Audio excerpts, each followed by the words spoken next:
Welcome to the Culture Show. Hello. Yeah. Welcome to the Culture Show. Me and Tupac chilling up in this piece. Say what? Shut up, Tupac. Hello. Hey. Welcome back to the Culture Show, everybody. Hello. I gotta take my coat off. It's hot in here. Sure. Oh wow, this article you gave me is actually really long. It's a long article. All right, I read this one. It would help if you prepared for the show. Hi, everybody. I prepared by having 2 brewskis before we Welcome back to happy hour. What are you talking about? Okay, levels. Hi. How was your level? Say I think something. I actually can't hear myself in the. You can't hear yourself? In the what? What are those things called on your head? In the headphones. In the headphones. Yeah. It should be okay. I only hear you. I think you talking. Wait, hold on a minute. How about this? There you go, there, sir. Okay. Well, it's all good. So what's going on? Well, baby. I went to the 14th annual Sculpture Space Mardi Gras party. The Mardi Gras. Past Saturday. Or as I like to call it, white people having fun. Yep. For a hot second, I was like, I'll rebuttal with, that's not true, nope, but it was. Exactly. I saw all of the pictures. Didn't look like it was rainbow-rific. Very, very racially across the board there. But anyway, you had fun? Yeah. Yeah, it was a good time. Happy to contribute to Sculpture Space. What do you mean contribute to? My ticket was a donation towards Sculpture Space. How much was your ticket? Well, I donated work, so my ticket was different than general admission. So. I'm trying to get to you. You didn't give him a damn thing. Yes, I did. I didn't go. I would have saw you there in the corner, hating the world.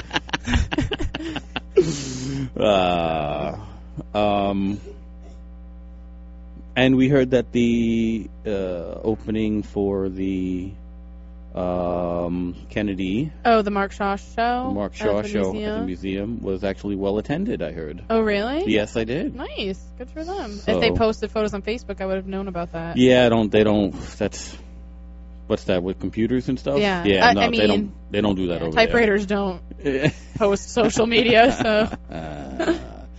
That's a shame. My voice is back. Aren't you excited? That. And my positive attitudes. And your positive attitude is... Yeah. So. What are you going to do? You know what's funny? The last time we had a show, Luke's family was listening. Yeah. And I realized, 1, I sounded like Daria angry, and 2, we were talking about religion. What were we talking about? We were talking about like the rhetoric of creationism versus evolution. Okay. And what is Luke's family's deal? Well, 1, they're foreign, so I think we were like using words that were just like... What does that mean? I think we were talking too fast when we were using too big of non-foreign, not... What does that mean? They're not out of the backwoods. I mean, they're... I understand that, but I think it was over their But head. what about the religion part that you think it offended them? No. I think that they were trying to understand the connections that we were making. Oh, because... But when we were using, It's a very an American thing, I guess. Yeah. I think it was more of a... Pop culture. But they're farmers. What do you know from pop culture? That's true. So how did you hear the show? I didn't. I just assumed from your critique of my performance. I have it recorded. I should listen to it. You should have brought it over. You should listen to it. Is this Lady Gaga in this one? What are we going to talk about today? That is Lady Gaga. Yeah. Let's talk about the other one first. You didn't read either one of them, so don't even pretend. I just read this one. For Pete's sake. Which one? I read this one because it was a paragraph. Yeah, because it's short. Well, I didn't have time to read the other one. Well, now, because you didn't read it, now you get to summarize it for everybody. Go ahead. That's your punishment. All right, so we posted an article on our Facebook page, and... www.facebook.com/thecultureshow. Thank you. The article is, people think you're good at art if you're a weirdo. Yeah.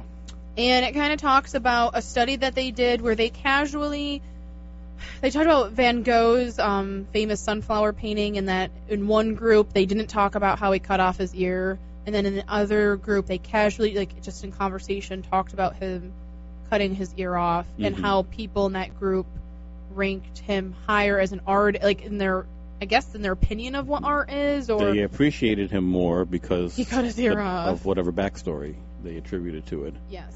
And then it linked that, people think Lady Gaga is a stronger artist because she wears meat-based meat dresses and whatever. So I guess it's just talking about the misconception of what people perceive as art. It's probably, most of these people in these studies are probably not very artistic sound anyways. So I'd be curious to know where they got this group from. No, they're definitely the Philistines. They're not. They don't seem to be very art savvy. Right. But okay, so I'll read the abstract of the actual study. Okay. Published in the European Journal of Social Psychology by Herman blah blah blah and some blah blah blah. Okay, we examined the impact of eccentricity on the evaluation of artistic skills and the quality of artworks. Based on the notion that artists are typically perceived as eccentric, creative, and skilled, we tested the hypothesis that eccentricity increases perceptions of artistic quality. In study number 1, Van Gogh's Sunflowers painting was evaluated more positively when he was said to have cut off his earlobe than when the information was not presented. In study number 2, participants liked art more when the artist was eccentric, period. And in study 3, the evaluation of fictitious art increased because of the artist's eccentric appearance. So I guess they made up an artist and showed him or her to be an eccentric person, and the appreciation of the art of the artist increased. And in study number 5, Lady Gaga's music was more appreciated when she was displayed as highly eccentric. However, I think this was the interesting part for me. The eccentricity effect emerged only when the display of eccentricity seemed authentic. Ooh. So if you were just trying to show off being goofy or being crazy, and it didn't seem authentic, it wasn't perceived as a positive attribute to the art by these people. These novel findings indicate that art evaluations are partly rooted in perceptions of artists' eccentricity and evidence the importance of perceived authenticity and skills for these attributions. Yeah, but it goes in. Yeah, well, they're not talking to artists. Yeah. Because artists have a different. So they're talking to the general populace. And how do you feel about that? Are you eccentric? Are you crazy?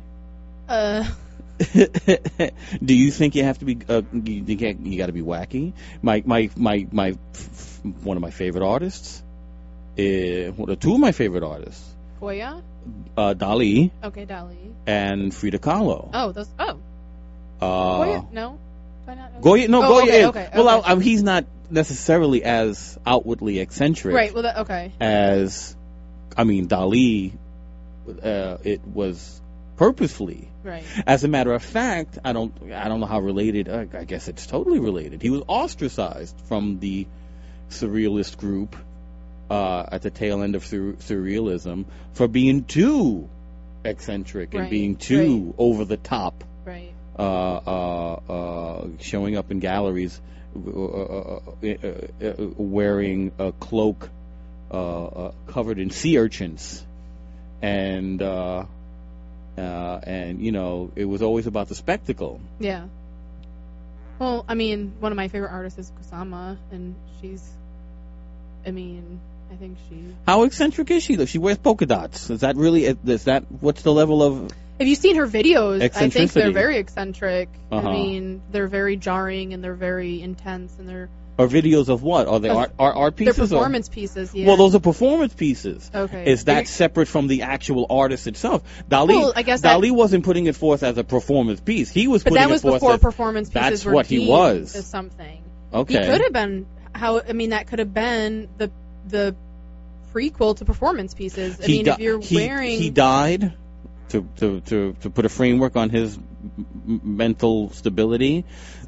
He died in his wait. I was gonna say, did he die in 1970? No, he died in 89. Okay. He died. A couple of years before he died, he was in a fire in his place.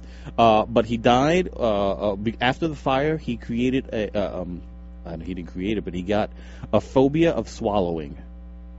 He had to be fed intravenously for the last last year of his life because he developed a fear of swallowing. He was old at the time, yeah. But I think you could live an eccentric. You could put forth an eccentric persona only so far until you just become I think until it starts to overtake. Right. But is Kusama an eccentric? Frida Kahlo wasn't craziest eccentric in that respect, right. But her life was. Yeah. I mean, for the time, her personal life, how she carried herself, her relationship with her husband Diego Rivera, right. The outside relationships that she had, the outside relationships that they both had, the open marriage that they had, her inability to keep her private life private, to have to show it to the world. I mean, right. Kusama has institutionalized herself in a psych center. Well, okay. And so she lives her life that's okay. That's a mental hospital. Well, you didn't say that. That's right. Oh, that's good then. Sorry. Yeah. Her life, she makes work, she lives, breathes in a mental hospital. Okay. So. Yeah, well. So I guess, are we debating the teetering between mental stability and eccentricity? Because you kind of alluded that there's a point where, if Dali went from having a phobia, yeah, like is that what we're talking about? The line that you kind of tiptoe on? Well, how about can you even separate it, and can you even think that if you didn't know any of that about Kusama, would you appreciate her work as much as you do with the story? Yes, because when I first saw Kusama, I didn't know anything about her. You didn't know anything about what all of that was. And it took me probably... But does it give you a deeper appreciation? I think her living in, a mental institute, for me personally, doesn't mean anything to me. That's whatever. I think once I started seeing her videos, when I saw those, I think that changed my perception of her a little bit more. But these were happenings in the 60s and stuff, and, obviously at that time there was a lot of, Everybody was whacked out, right. out of their gourd. Right. But I enjoyed them, and I think that they changed how I perceived her. Uh-huh. And I thought that they were jarring and bizarre with the way that they were edited. Yeah. But I feel like her work kind of goes in two routes in a way. So I don't know. So why do you think people like crazy artists more than non-crazy artists? When I think what do you think that is? When I think of humans in general, I feel like humans always like a spectacle. Circus freaks. Think about circus freaks and how people they pay money to watch a bearded lady just stand there. They pay money to see a quote-unquote little person in the early 1900s, just to see a little person. They would pay to see a fat lady. Who cares? But we are so interested in an absurdity, an oddity. I think, is it self-assuring for them? I don't know. But so how do you think that carries over into an artwork? So how do you think, Van Gogh? So how do you think Van Gogh cutting off his ear? I think that, in a weird way, I think that tells the quote-unquote everyday person that I'm more sane than somebody else, and that makes me feel better about myself. And I don't know if it necessarily gives that the person who is the everyday person, that they appreciate the work more. I think that they feel more comfortable within themselves looking at the work, knowing that this person was a little bit more bizarre than they were. Okay.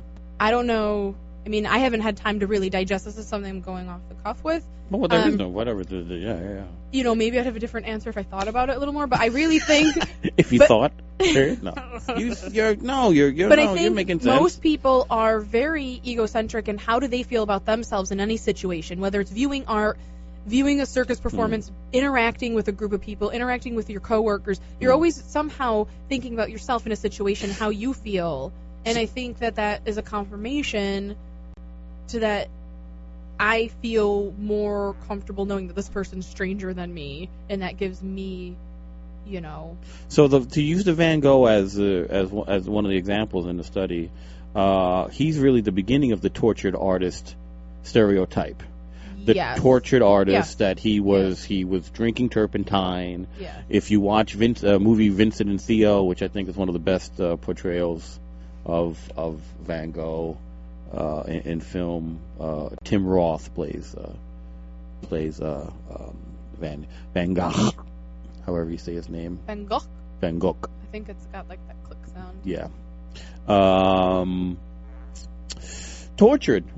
He sold how many paintings in his lifetime? Zero. And was driven by madness and the whole ear escapade, cutting off his ear and giving it to a prostitute that he was infatuated with, supposedly. Right. It's not even 100%. Do you think that people feel more connected because more people feel like I feel like people are very impulsive, and maybe people in a weird way feel like they could act like that, but they feel so restricted by societal norms that they can't feel eccentric. You know, in a weird way. Do you think it's like admiration towards this expression that they can't have, and that they lean towards people who have expression because they can't do that? I think it's just a sad story. I think people like sad stories. But how is Lady Gaga wearing a meat dress a sad story? Well, I can understand Van Gogh cutting his ear off because he's in love with somebody, but when Shia LaBeouf is putting a bag over his head, like how he came off as absurd. He came off looking like an idiot, but because he's not eccentric. He looked and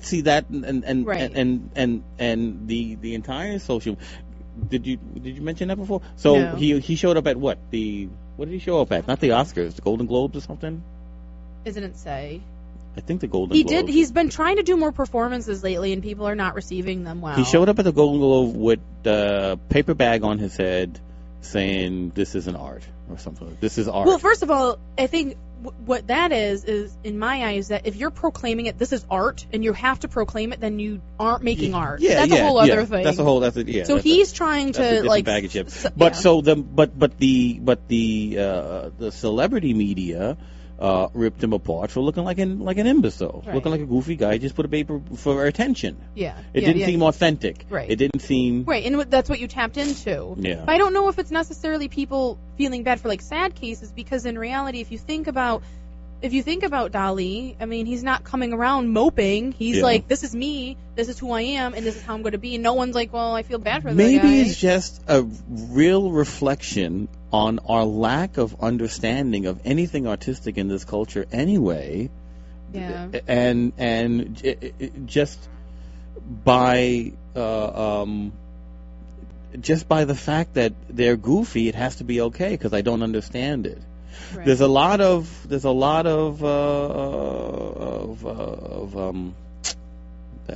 heck am I trying to say? If you don't understand something, well, you're curious by things you don't understand too, in a way. You're curious, but I think the art world, I think specifically about the art. I think Lady Gaga is a thin line example. I think she's the only one really musically that you could use contemporary. See, I would maybe talk about Bjork more. If we're talking about... Bjork is... Yeah, she's just crazy.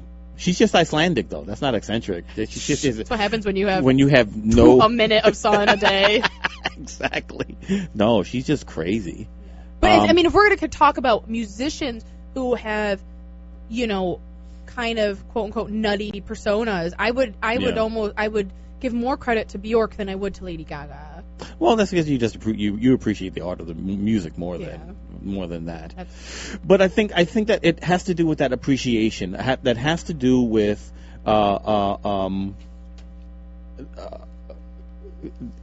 people not really understanding the difference between something popular and something that actually has aesthetic. Right.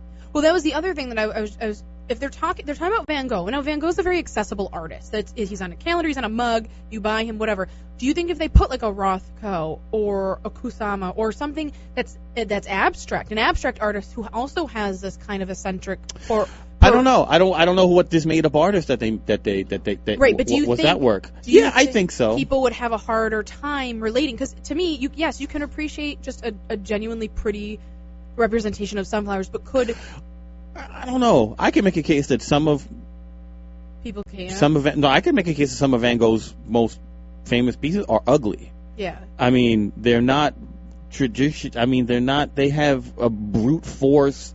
They're empowered with something that goes beyond beauty. Yeah. I think we have become saturated with these images, with the sunflowers, with the things. So we're conditioned to think that they're beautiful, but I think they were jarring at their day. They were jarring. Yeah.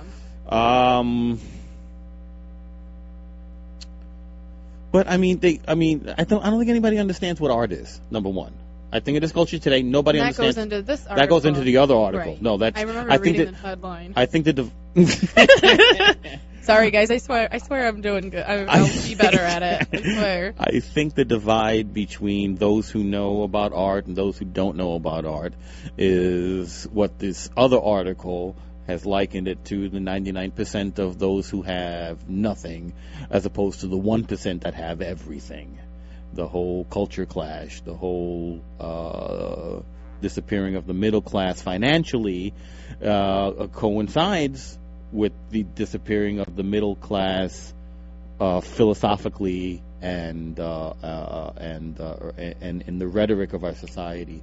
A Warhol used to be accessible by everybody in the 60s. Right. I think now, I don't think there's an artist that could cross over into popular culture and be appreciated, not for wearing a meat dress, but for the actual work. Right.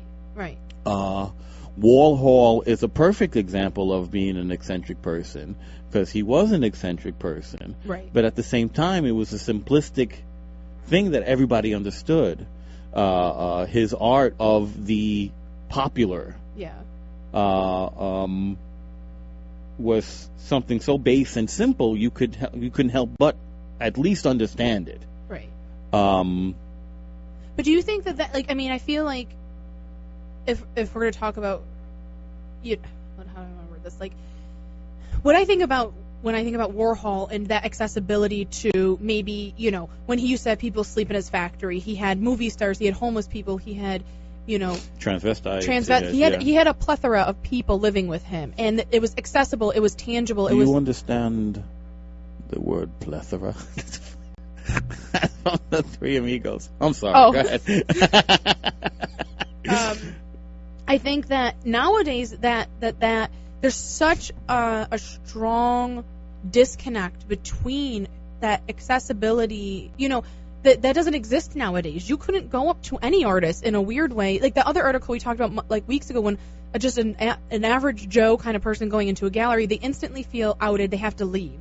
Like there's no cultural bounds. You have these celebrities that are idealized, and then you have all this like separation. Like you just said, 99 versus the 1. Like there's no cross-pollination but amongst anybody. Everyone's very separated, which is ironic because everyone's so accessible through social media, and that's I think the biggest social conflict we deal with, and I think it's leaking into the art world, is that we are people who have everything at our fingertips, but we are becoming more and more segregated and more and more interested in each other on a tangible physical level, which I think creates all of this. Yeah, you can't go into a bar and see an artist nowadays and one, recognize them, but two, ever feel comfortable talking to them, whether it's a celebrity, whoever. Like you would never feel like you could just have a chat with somebody. Yeah.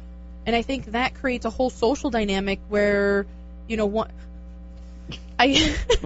Michael's looking at the article I printed out, and it's whatever. Oh yeah, it's a little okay. You're lucky I got that. I have it on my iPad. Yeah, don't worry about it. But I think the art world is suffering because of the bigger picture. And that's just, as a social construct, we're all suffering because we don't interact with each other the right way anymore. And we don't know how to interact, and we don't know how to have conversations. And when you do, it's not the same kind of... It doesn't have the same quality that I think it used to have. Yeah. Yeah. So what the other article that we're touching on, written by Stephen Zavidas. Zavidas? It sounds like a... Zavidas. Diabetes. Zavidas. I got the Zavidas. Stephen Zavidas. He's the publisher of New American Paintings. It's an art magazine, a curated art magazine that comes out quarterly, where... Me and Michael will be featured in it next quarter. Yeah, okay. if I ever submit anything. Anyway, it's actually a great art. It's a great magazine to see a kind of overview of an overview of contemporary art regionally, because each issue is a different region of the country of the United States. Does Utica ever get highlighted in that? No. I don't know if people heard. Hello? Hello? I can hear you. You're fine. Oh, you could? Oh, no, maybe not. Yeah, I forgot to tell you, that big thing in your face is a microphone. Sorry. Should have mentioned that earlier. So, yes, no, so he starts out the article saying, he's shooting himself in the foot because he's part of the problem in some way in talking about this. But the money, capital M, quote unquote, money in the art world is killing it. It's destroying it. It's losing its magical power. It's the separation again between the artists, the blue chip artists who are... So okay, this is it. And this is the part of it that made it for me. That's starting to get screwy, which is why he started writing in the article. So you have the auction houses, you have these huge blue chip galleries, you have millions of dollars being thrown around, and art fairs. You have The Armory shows this month. The Armory shows this month. The Whitney Biennial is now. That's not a financial thing, but the Armory, it definitely is. Yeah. Where in New York City, you have all of the major galleries putting their best foot forward in a huge space, and everybody walks around and looks at the things that they'll never afford. And everybody who's very well tanned with extremely white teeth are sitting in very cold environments to talk to somebody with a big checkbook. So that's happening. That's Van Gogh. So Van Gogh. But then it's spilling into contemporary artists, Jeff Koons, Jasper Johns, these big who are nothing more but financial icons of the art world right now.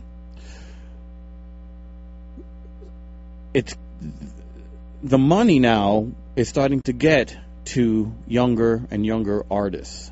So your second or third show in a gallery, your paintings are starting to sell for a couple $100,000 each. Yeah. And where was our boat, man? Me and Michael are hiding underneath the dock. Yeah, I mean, oh my God, you kidding me? We were drowned already. We were floaters. When our ship sailed. And just the absurdity of that. I mean, these are young artists, no track record. I mean, it's unprecedented. Yeah. It's unprecedented. When artists have in the past generated new movements like the abstract expressionists in the 50s and 60s, the money wasn't there, the excitement was there, But the money, nobody had. It was all relative. How was the art scene in the 80s and the 90s? How would you compare? I'm more curious because the only reason why I say that is because you were more 90s. Yeah. But like I would almost, people can be nostalgic and say that the art world had a completely different. But how was it when you lived it? It does go in waves. Yeah. What's happening are the waves are crashing harder and faster as it goes on. There is a multiplying effect. Yeah. And the part of this article actually talks about that, how it is cyclical, but it's happening where the highs are great.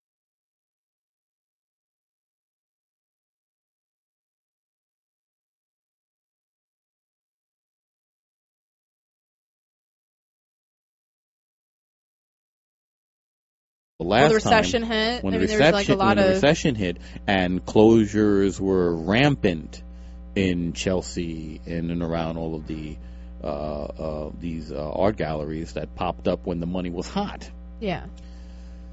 So it is cyclical, and it does ebb and flow. And the 90s was another. I mean, that was Julian Schnabel is the poster child of the 90s money, big paintings, big to do, and it disappeared. It went away.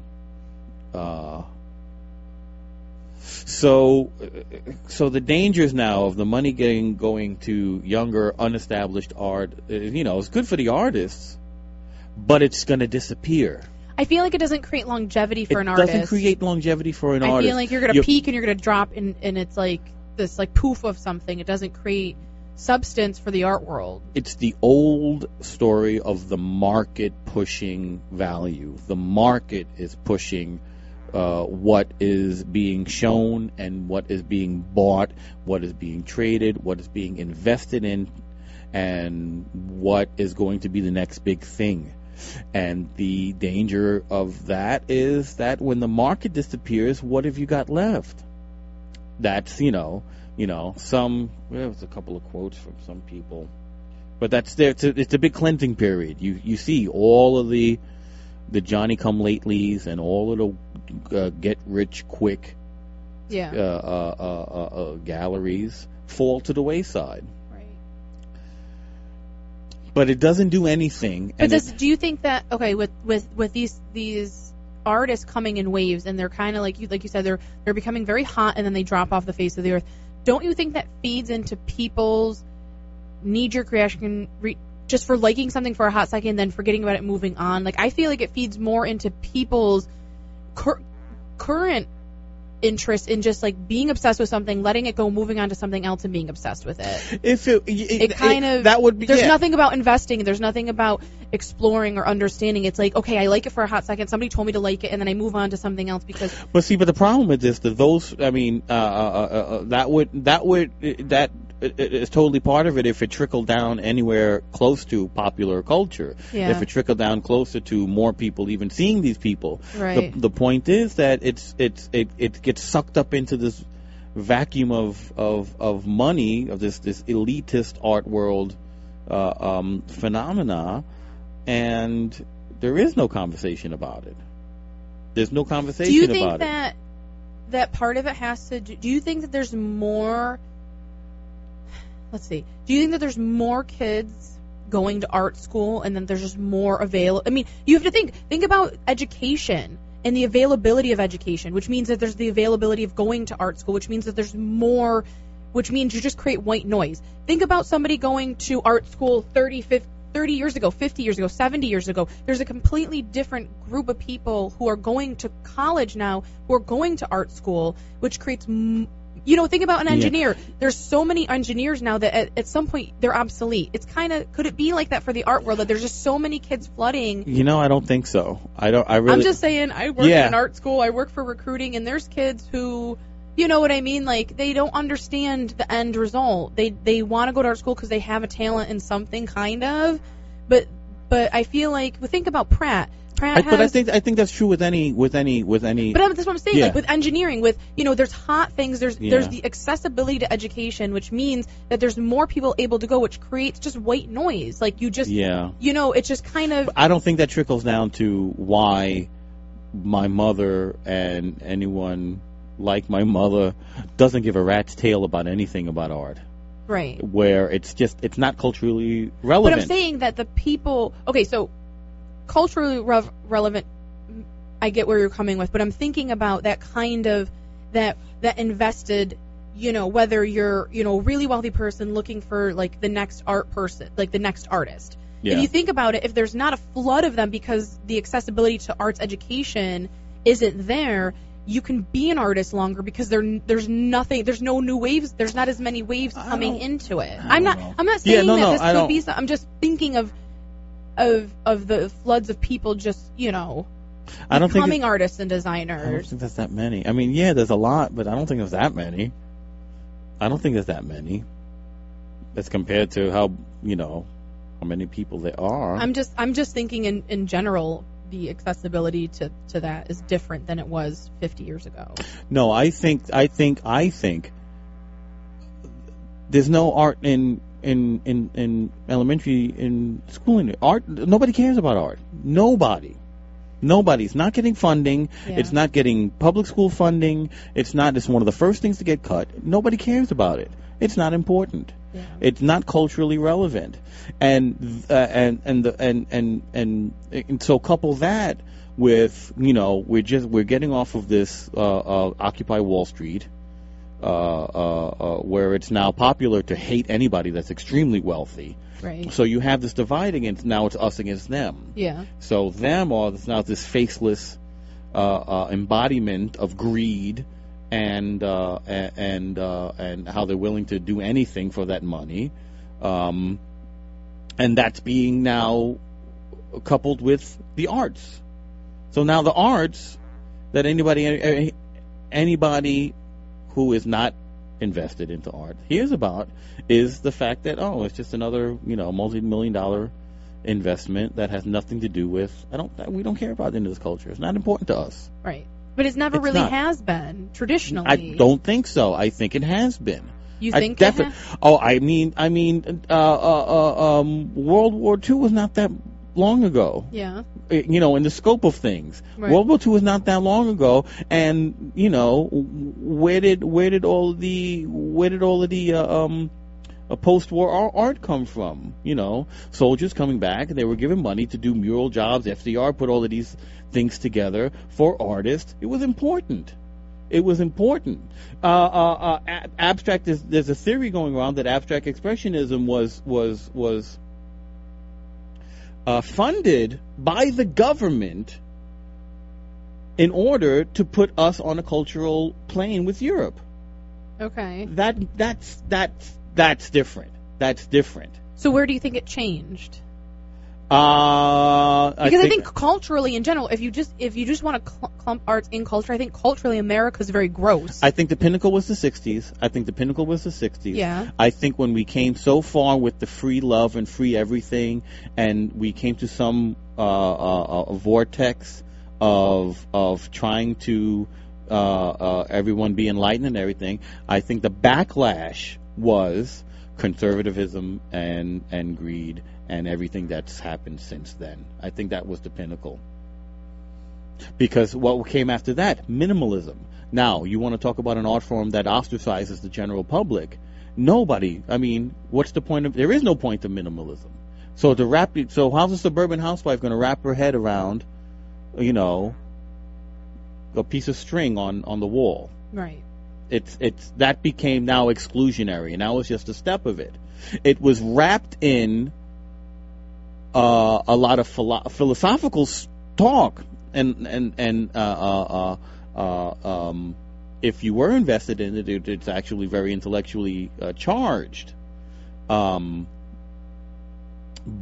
that, I think since minimalism, with every movement, the quality and quantity of this kind of dialogue has been lessened and lessened and lessened to where now, where I don't think it's not important to us at all.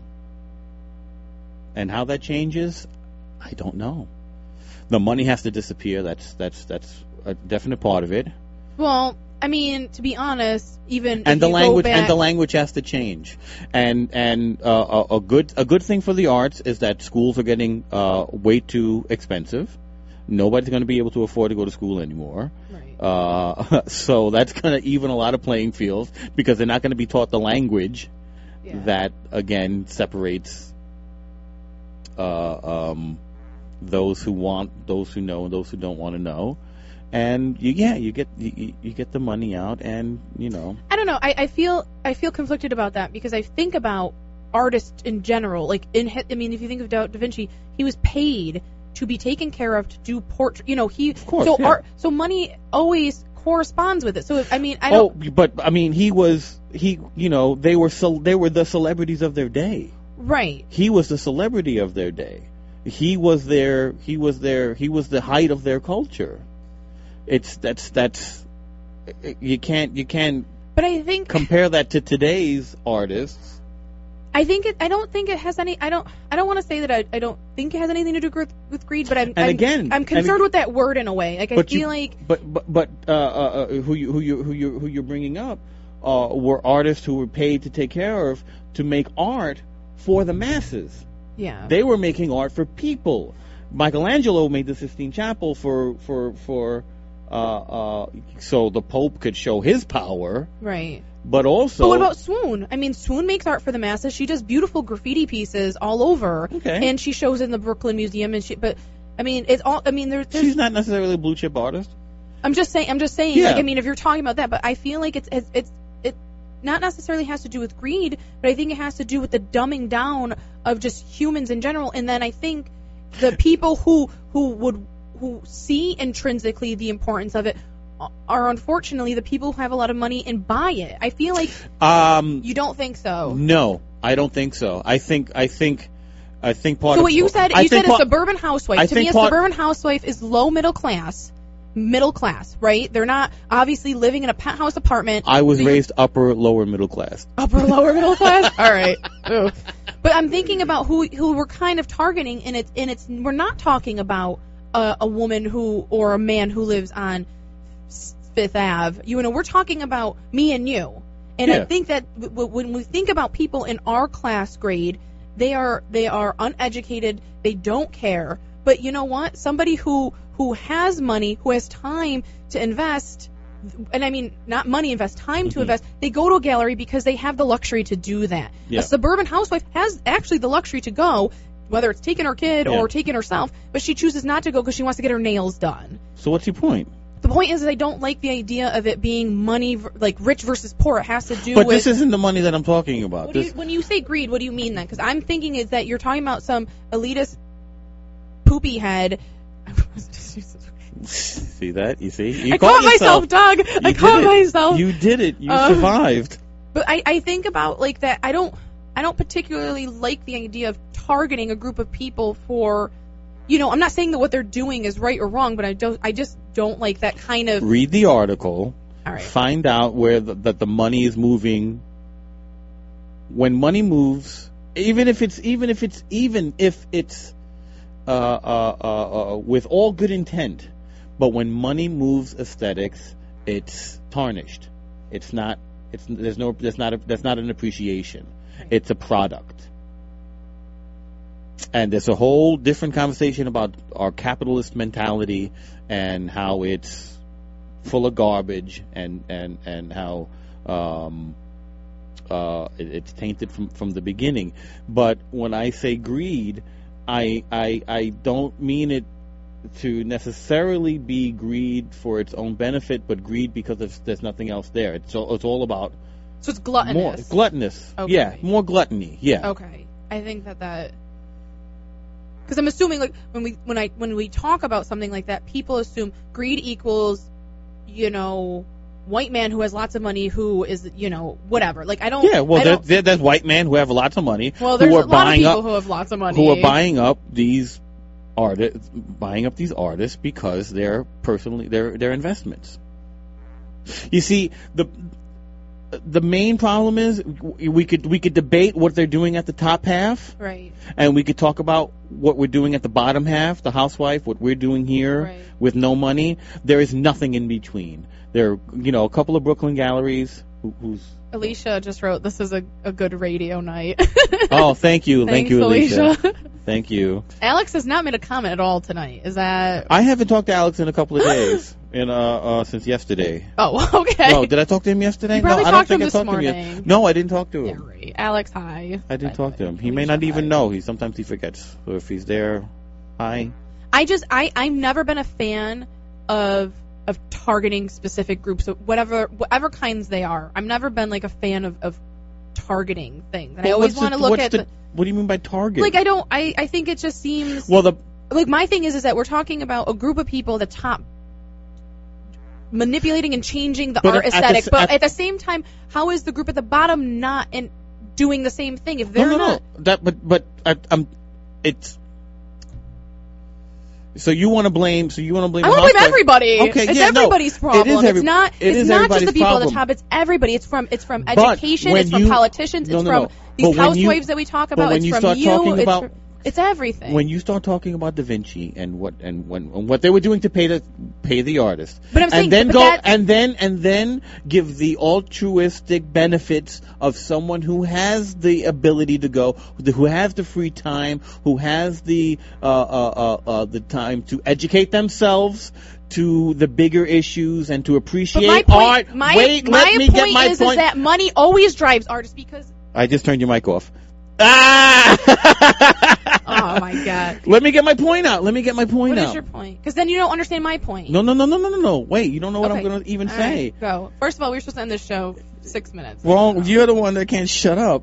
If you are talking about the responsibility of the person who has the time, money, and education is to turn around and to educate everybody else. That's their responsibility. That's what you think the responsibility is as an artist. So what is it? Then it's just greed because you just get it for yourself and to hell with anybody else. Michael, what do you do on a date? You don't share your art with anybody. That's very greedy. Yeah, you can see my stuff on www.facebook.com. That is not true. You've never posted.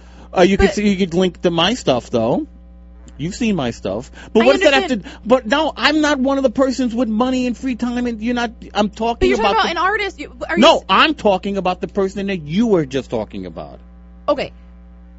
Okay, we're like yelling at each other. It's really kind of freaking me out. I think we need to take a moment. What I'm saying is that it's in reality, if you have the money or not the money, if you're even doing a barter and trading system, it's no one's responsibility to educate anyone. You have the right to choose however you want it. If you want to buy it, if you want to trade it, that's no one's responsibility to educate them. My point is with Da Vinci there is social responsibility. No, there's what?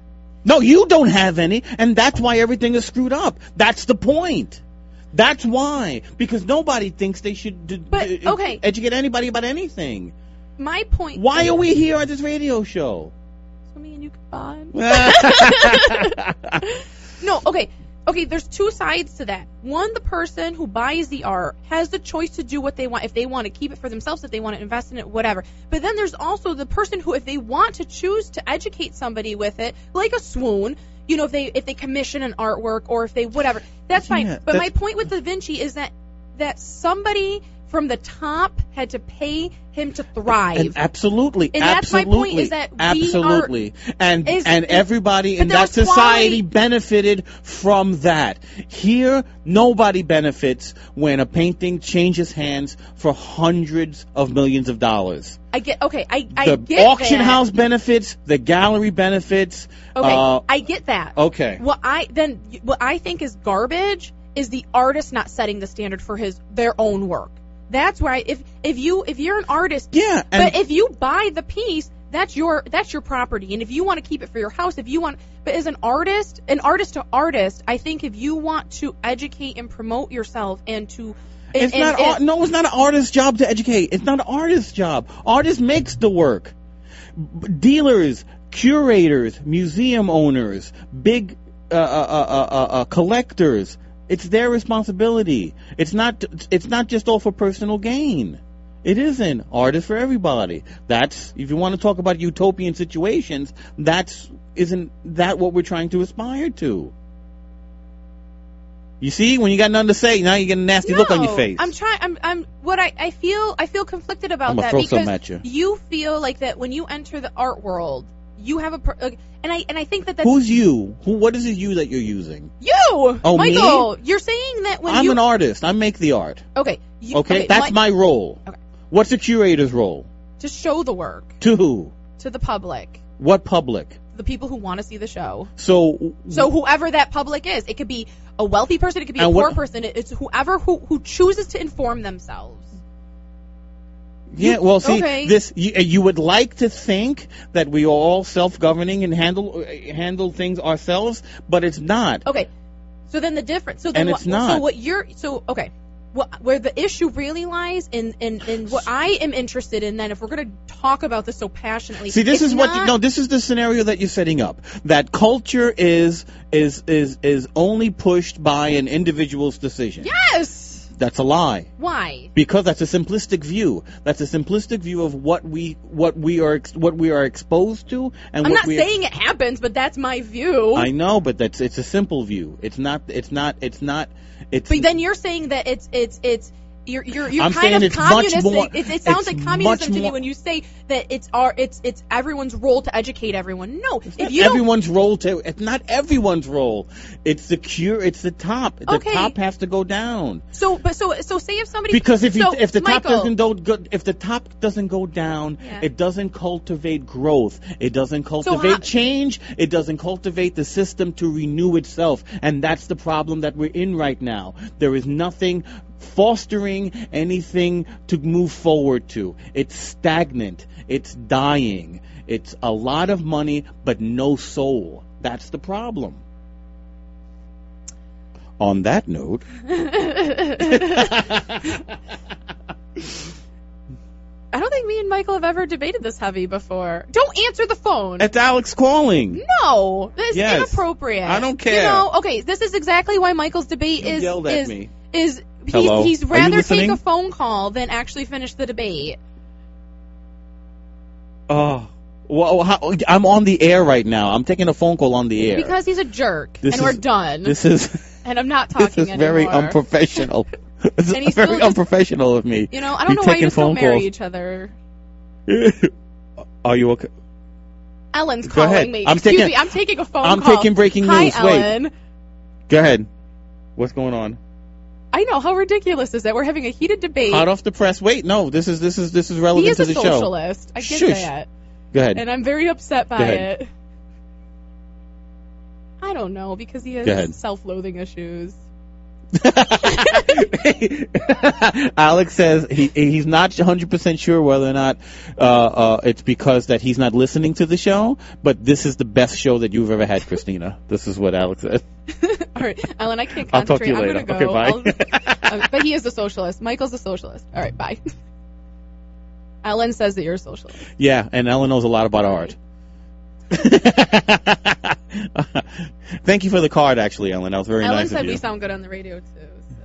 Thank you for the card, Ellen. That was very nice. All right, guys. We love you all. Please go on our Facebook page. www.facebook.com/The Culture Show.